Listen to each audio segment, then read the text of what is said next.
A Hell of a Time by Aragon. Read for you by ASTRO BRONY.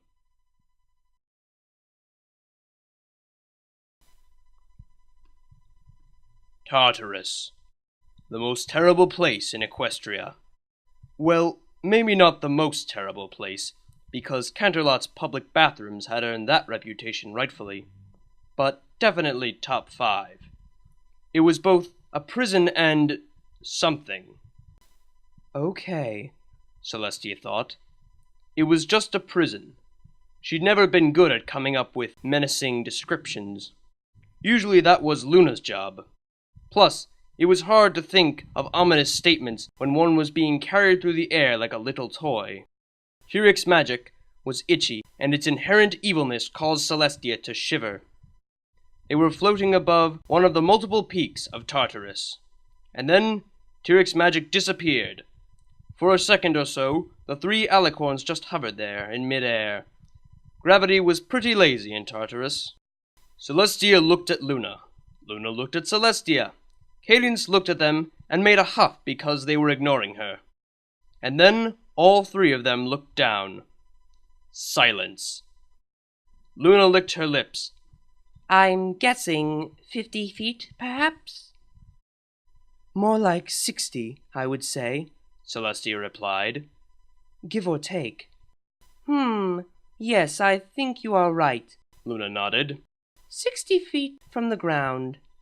Say, Cadence frowned. We gave Twilight our magic. Does that include the ability to fly? Yes. Indeed. Oh. And then gravity caught up with them. The thing about having wings is that they really help against any kind of fear of heights. When one has had years, nay, centuries of practice with feathery limbs, flying just comes naturally, and something as unimportant as not being able to actually use one's wings is not a problem. The princesses were beings of air and fire, and they knew no fear when they were up in the sky.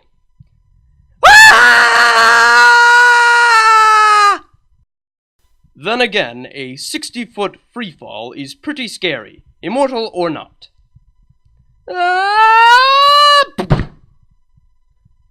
The first one to touch the ground was Luna. She landed gracefully on her hooves, like a cat. The fall dazed her for a couple of seconds, but she had no injuries whatsoever. The second one was Celestia, mere seconds after Luna. She managed to land on her hooves too, but she had been floating a little higher, and the impact made her fall to her knees, wincing in pain.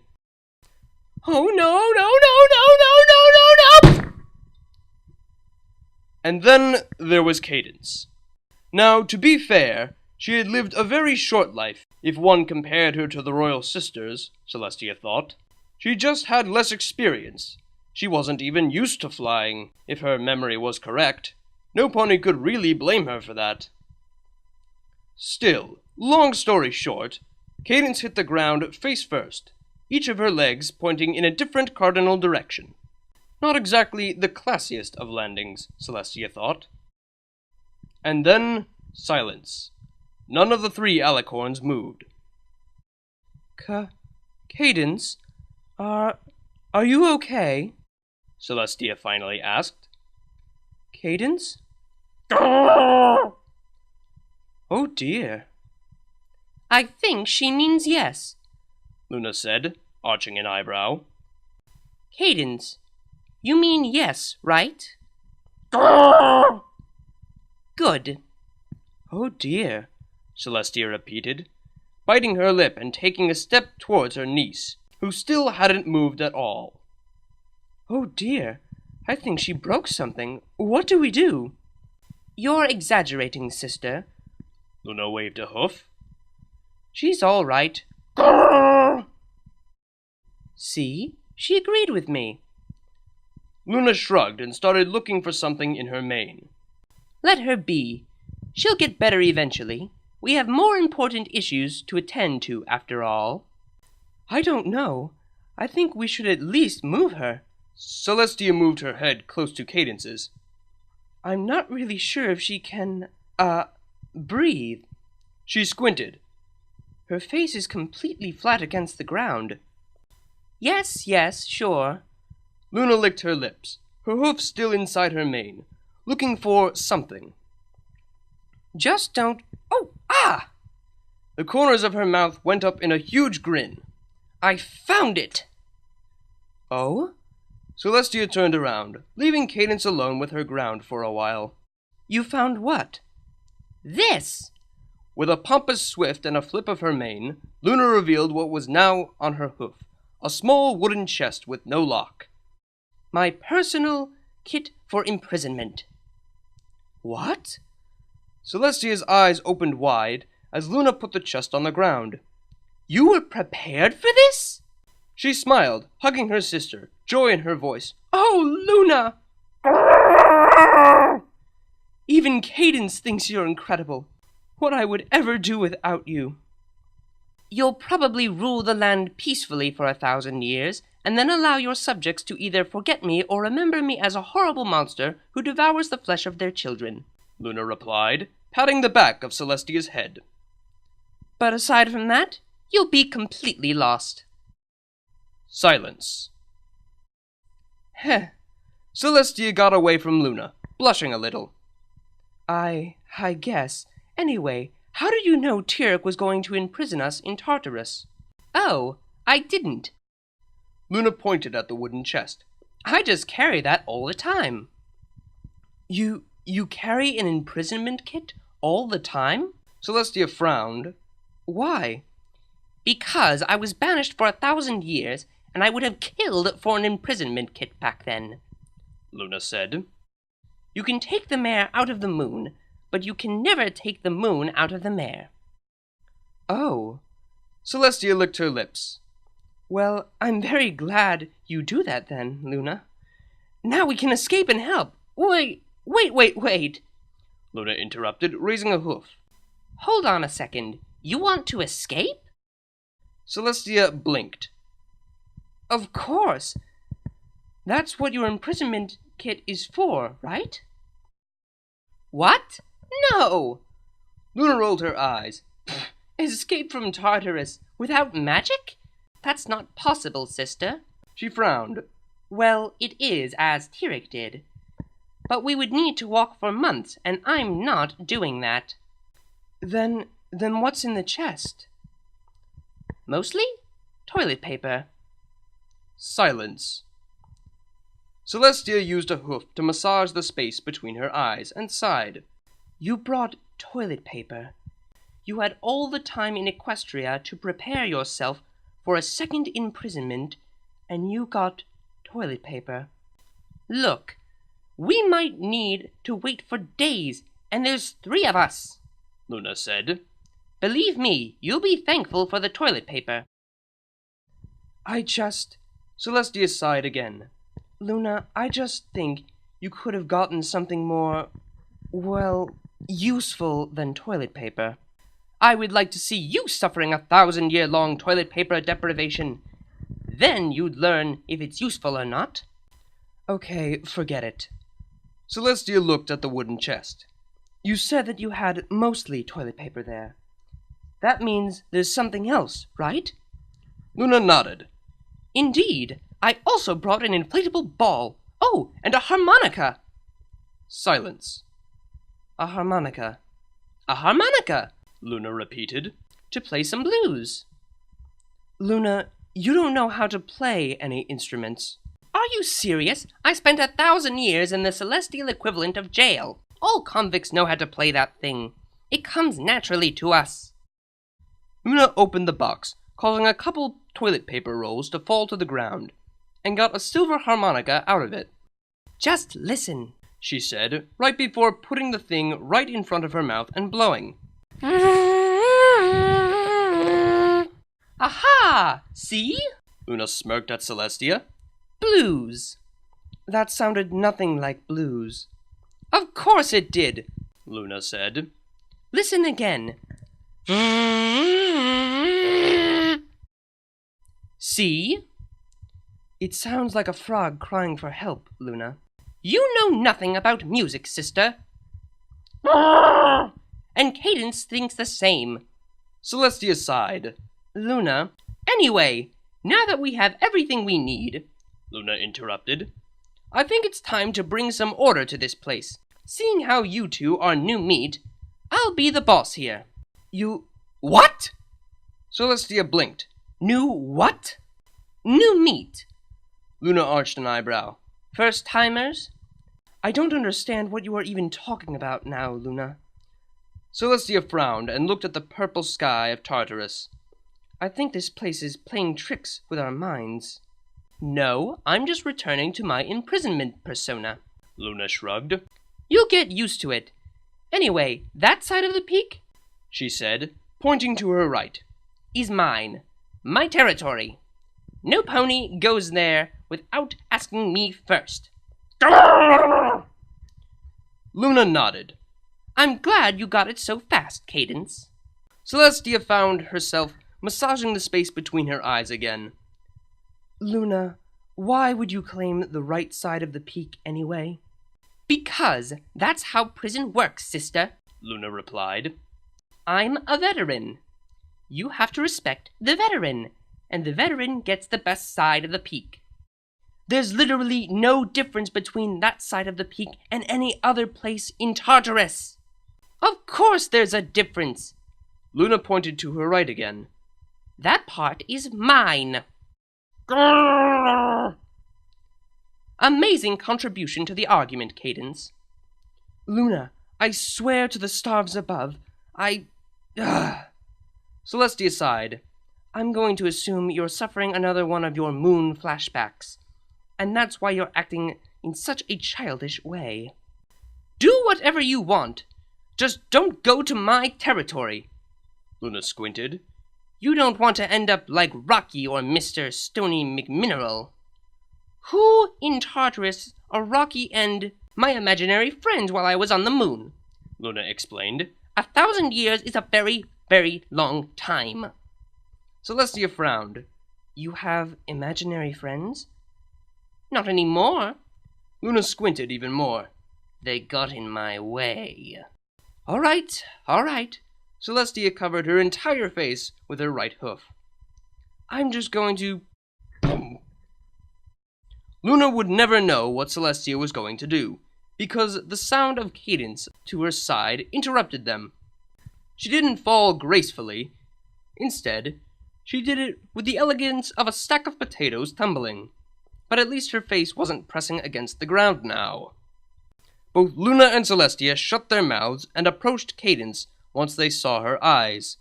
There was no sign of her pupils or irises. There was only white. Luna tapped her chin a few times. I'm not sure if that's a good thing or a bad thing. Bad thing, Celestia said. Definitely bad. Luna shrugged. If you say so. Cadence, can you hear us? When Cadence answered, her voice was but a whisper, softer than the wind blowing through a flower garden. Everything I see and feel is pain in my face, she said. Luna turned to Celestia. Sounds good to me. There's nothing in this world but pain. I'm pretty sure she's not well, Luna. And that pain is in my face. Luna frowned. Maybe she's feeling a little down. All of it. Well, there's a little bit of pain in my back, too. But I'm mostly talking about my face here. Celestia sighed. Dear Providence, Shining Armor is going to kill me. What? Luna turned to her sister. Her eyes opened wide. He'll dare to raise a hoof against you? Well, not literally, but... Worry not, sister! Luna pressed her hooves together under her chin. I'll go McMineral on him if he ever tries anything. Silence. Yes, I'm not going to dignify that with an answer, Celestia said. Then she frowned. We need to get out of here, fast. Tartarus is messing with our minds. She got up and walked towards the stairs that led out of that peak. Maybe Tirek didn't raise Cerberus's barrier back when he threw us here. She tried to take a step forward, but her leg stopped on its own once it tried to pass through the threshold. He did. We can't leave as long as Cerberus is here.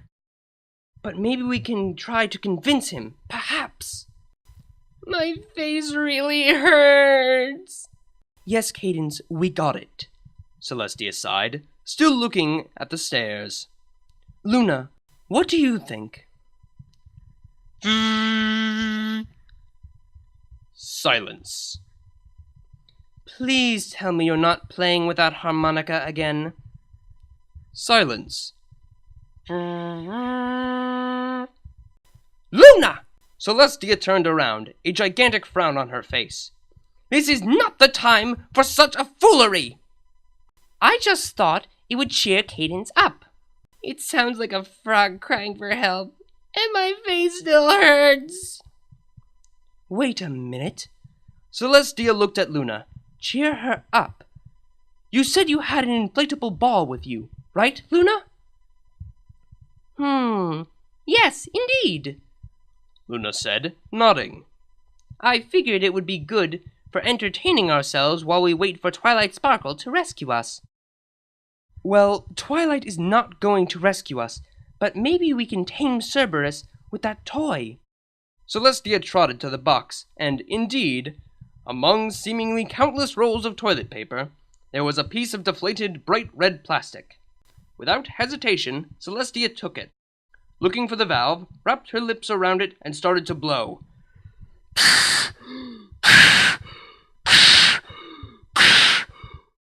Take it easy, Luna said. You're still weak. You'll get dizzy. The pain in my face knows no limits. You're being very repetitive today, Cadence.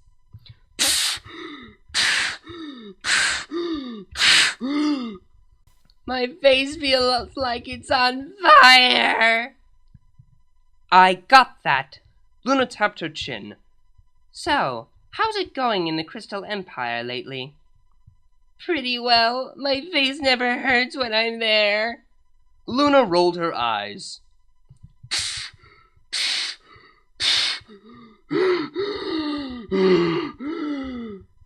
Celestia stopped blowing and gasped for air. Dear stars, she said. How big is this thing? I miss my home, and how it never hurts my face. Sure you do. Sister? Luna turned to Celestia. Are you done? Almost. What do you even want to do with it, anyway? Celestia stopped blowing for a second and looked at Luna. Didn't you hear me? We can tame Cerberus with this. We just need to lure him to follow it, and then you realize that Cerberus is miles away, right? Luna shook her head. And I doubt we'll even get to walk down those stairs if Cerberus is not distracted, even if he can't see us. Hence the ball. Celestia gasped for air once more. Good.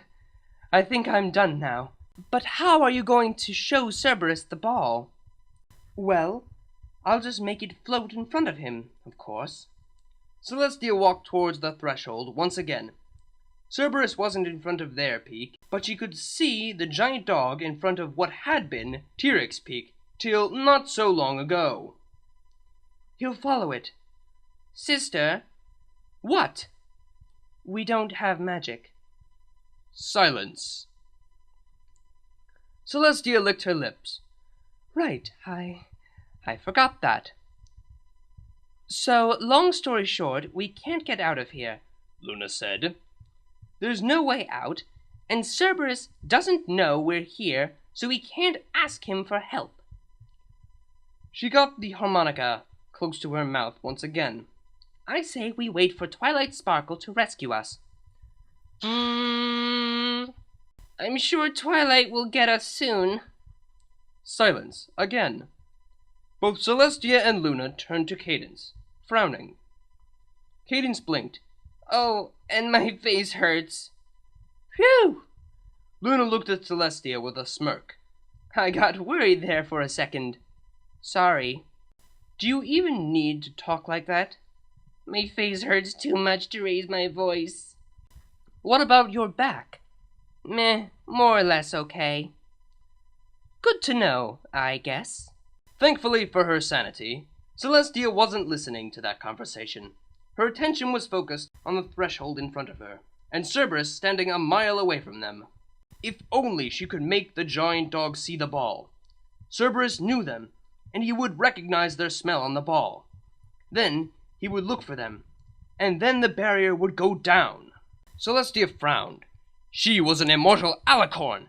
She had control over the sun and the stars, over life and death. She was the closest thing to a god there was in Equestria. She had walked through countless battlefields, fought countless wars, and given countless speeches. She was a strong pony, for goodness sake, and she wasn't going to let something as simple as the lack of a levitation spell foil her plans. "Here goes nothing!" she yelled, as she raised her hoof and tossed the ball as hard as possible in Cerberus's direction. That hoof had the might of 1,000 suns, the will of 1,000 armies, and the wrath of a god in it. That was, without any kind of doubt, the best toss Celestia had ever made. The ball flew forwards at an incredible speed for, 5 feet, and then it fell down to the abyss under them. With a clink, a chain appeared around the front right leg of each one of them. Silence. Beach balls aren't good for tossing, Luna said. That's why we don't use it for hoofball. You should learn more about sports. Celestia felt her lower lip trembling, but she bit it and didn't lose her temper. Well, she said, unless we can come up with a plan to escape using toilet paper, we're trapped. There's no escape. She looked at the chain around her leg. And now we have this, because Tartarus doesn't like me playing with balls, apparently. I told you. Luna got the harmonica out of her mouth. Trying to escape is useless. It's better to just wait for Twilight Sparkle to fix everything. She licked her lips. That strategy has worked quite well the last 3 times, hasn't it? I also trust Twilight, Cadence said. I know she'll defeat Tirek soon. Of course she will, Celestia said. But it will take time. She's hidden and she won't be able to fight back in years. She has to create an underground resistance and... What? Luna interrupted, a frown on her face. What are you talking about? I expect her to appear here in a couple of hours at most. I agree with Luna. Hours? Are you crazy? Celestia shook her head. She took our magic to hide from Tirek, remember? So Tirek can't hurt the land. She'll stay out of sight. Yes, for, I would say, 2 hours. Luna turned to Cadence. 2 hours? I'd say 3. Tirek will go for her friends first. Oh, right. Luna nodded. Her friends. What? Celestia frowned. Why would Tirek do that? He doesn't know Twilight exists. Yes, but Discord does. Luna shrugged. I thought this was your plan all along. We give Twilight as much magic as possible, Tirek goes after her, and then she figures a way to defeat Tirek while we smile and wave. Yeah, that's the part she'll play. She's the defender of Equestria. Silence. Celestia bit her lip. I didn't think about Discord, to be honest. Luna rolled her eyes. But even with that, Celestia continued, we told Twilight she had to hide. I expect her to follow our orders. I know she won't go into a direct battle against Tirek, even if she has the power to do so now. Auntie? I don't think that's going to happen. Celestia glared at Cadence. I think the same, sister, Luna said. Hiding is not Twilight Sparkle's best ability. She's a marvelous pony, but she's a little bit unstable. She'll probably charge at Tirek as soon as he does something that hurts her directly. She'll go completely berserk. I call laser beams. That or fire, or both. Honestly, she's the closest thing to a warrior princess Equestria has ever had. Enough! Celestia said, tapping her hoof against the ground loudly enough to interrupt the other two. Twilight Sparkle is not like that. I know my protege, and she's neither a warrior nor a mindless brawler. Then why do we keep her out of all of our government decisions? Luna asked. Because that's not her destiny! Really? I thought it was because we were all afraid she'd go conquer her immediately. She's a good leader, but more like a commander, not like a princess, Cadence said. More or less like her brother. She's probably fighting Tirek right now. Twilight Sparkle will not fight! She's not! She has literally fought against every single foe that has attacked Equestria lately, Luna interrupted. And she didn't even use the elements against Chrysalis. She went bare-hoofed. She came to Equestria to do two things, and she ran out of bubblegum long ago. Silence. Celestia squinted. I had planned something like a slow rebellion against Tirek. I'm sure we are going to play the long game against him. Yes, we also believe Twilight Sparkle won't try to blast the living heart out of him immediately, Luna said. Indeed, we gave her 3 hours. No, that's not going to happen. You don't know Twilight as well as I do. And I know that Tirek is not going to be defeated like that. We told Twilight she had to hide, and that means she's not going to rescue us anytime soon. She crossed her legs, and that's my last word on the whole issue. Silence. Luna and Cadence shrugged. 30 seconds passed without any ponies saying a thing. And then the chains disappeared and their magic returned, as well as their cutie marks. Luna smirked. Cadence smirked. Celestia squinted. Okay, that doesn't mean necessarily that Twilight blasted the living heart out of Tirek at all. Oh, we just blasted the living heart out of Tirek, Princess! Twilight said with a bright smile. Told you so, Luna muttered. Celestia frowned at her sister. Luna, no. Celestia rolled her eyes. They were at Twilight's new Crystal Castle in Ponyville. The building was bigger than it looked from outside, and it had been easy for them to find a spare room in which they could talk without any kind of interruption. But still, how did you do that, Twilight? Celestia asked. You had no elements of harmony, and our magic alone wasn't enough to defeat Tirek. I know. Twilight's smile turned into something softer, gentler. And I couldn't have done it alone. The power of friendship is what aided me in that battle. Silence. Celestia massaged the space between her eyes once more. You do realize you can have friends and not use them to blast things, right? I mean, you are at least aware of that possibility. Of course I am, Twilight said. Friendship is a marvelous thing, a bond that unites us ponies and makes life something beautiful. Phew.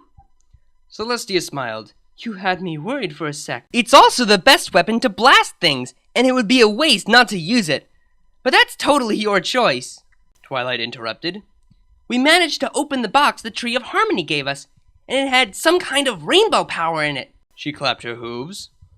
With that strength, we can beat any foe that dares attack Equestria. We can blast anything away. Anything! Nothing will stand in our way!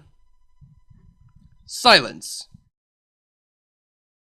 You know, looking back at it, I can't stress enough how wise we were when we left you out of the diplomatic meetings, Luna said. I can't deny they would have been more interesting, but still. What do you mean? Twilight asked, turning to Luna. Diplomatic meetings? We usually don't blast all our problems away, Luna replied. Huh? Twilight arched her eyebrows. Really? Yes. Well, that's just weird. Dear stars, my protege is a warfare devotee. Celestia turned around and slammed her head against the wall. Why is my protege a warfare devotee? I don't see the problem, Luna said. I think that's quite useful. Given the circumstances, she can help me go McMineral on whoever dares to attack you, sister. Celestia slammed her head against the wall once more. Princess? Twilight asked, approaching her mentor. Did I do something wrong? You did what we wanted you to do, Twilight, Cadence said, smiling.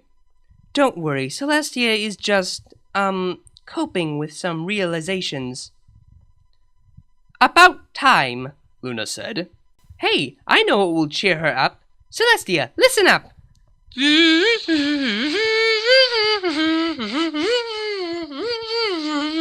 You know how to play the harmonica, Princess? Twilight looked at Luna in awe. I didn't know that!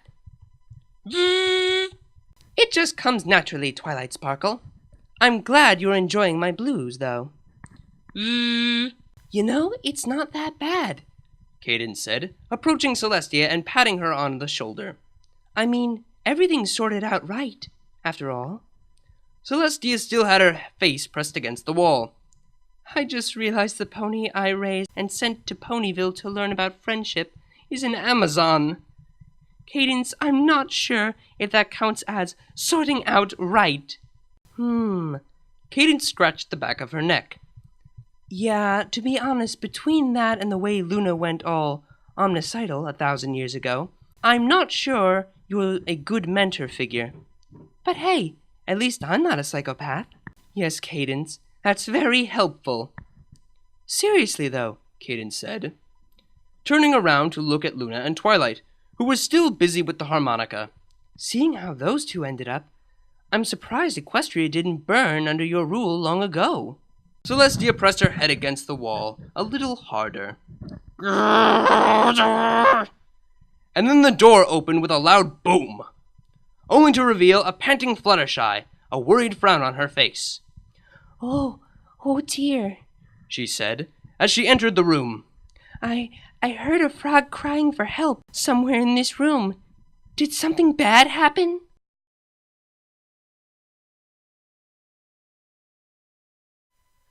That was a hell of a time. All right, every pony, I hope you all enjoyed that. To all you Americans out there, happy 4th of July. You can tune in next week for yet another exciting fanfiction reading with ASTRO Brony. But until then, this is ASTRO Brony, signing off.